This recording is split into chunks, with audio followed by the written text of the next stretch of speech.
So let's start with the colors. I know colors, Pablo. Let's just start doing a screen, but this is very important. So first of all, you're gonna have the default swatches. Let's go ahead and actually delete these. So so we're gonna go and I'm going to select this, like the folder, and delete swatch. Are you sure? Yes, I am very sure. Select this, delete. Yes, and then I'm going to do this, which is actually, I'm going to select the red. I'm going to leave these two, black and white. I'm going to leave them there, but I'm going to select the next one, red, and press shift, and select this, and it selects all these colors, and then I'm going to say goodbye. Yes, so now we have these, right? Let's actually open a swatch. So I attach the swatch on the assets. You can find the assets on the files. So I'm going to open a swatch library. So you go here, you go to the, swatches, the right hand on the top. There's a thing you click here, and then you go to the menu, open swatch library, and then you could select one of these, but you can also want to go to other library. So other library, wherever you downloaded the assets, just go to your assets folder, and then you'll find different things. We're going to go to color, and then we're going to select swanky. Boom. And now we have this. So we're going to select this folder, just click it, and it will add it automatically to your assets. To your swatches. So now we have a set of colors. So let's say this one is this color. We want to edit it, we can do it. First of all, we need a key color, a primary color, and we need secondary colors, like an accent color.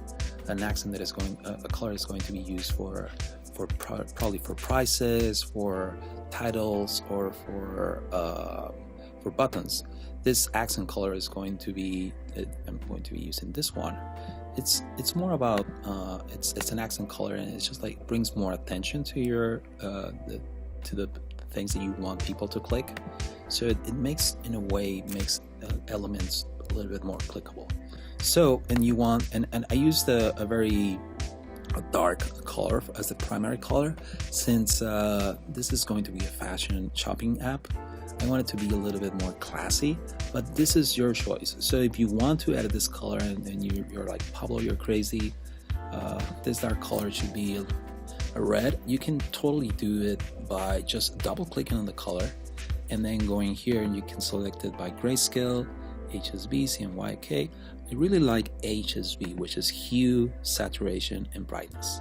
So here you can see that brightness is all the way down, so all of this looks black. But if we actually bring it up, you can start seeing the colors. So you see the spectrum here. So you can go from red to purple to pink, green, and blue. So let's and actually you can actually preview it. You can preview it over here, because this is the color this is being applied. So we can actually rename this. So let's rename it to primary. Rename it to primary. You have, this is another thing that is very important. You want whatever color you select, you want it to be global. Enable always global. Why? Because later, if you're not happy with the color and how it looks, you can just change it, and it will change everywhere that you use that color. We're gonna do some examples right now. For example, right now I am changing this. You can actually see it being changed here because it's global. If it wasn't global, it wouldn't be changing. But it is global, so let's change it. So it is global. Since I enable and disable it, now it's not applying here because it took a different color. But let's cancel this. I actually like my color. So you can select your colors, and this one is this one. I'm going to use this lighter like gray for dividers and for like labels and text that is not that important, but that we need there, and we want it, or probably it's important, but we don't want it to be distracting from the main text. So that's where you're going to be using this color. And other colors like this and this, but just if you want to go crazy. I'm mostly going to be using these colors. So your primary, accent, and stuff for dividers. And again, this is totally your choice, and you can change it as you want.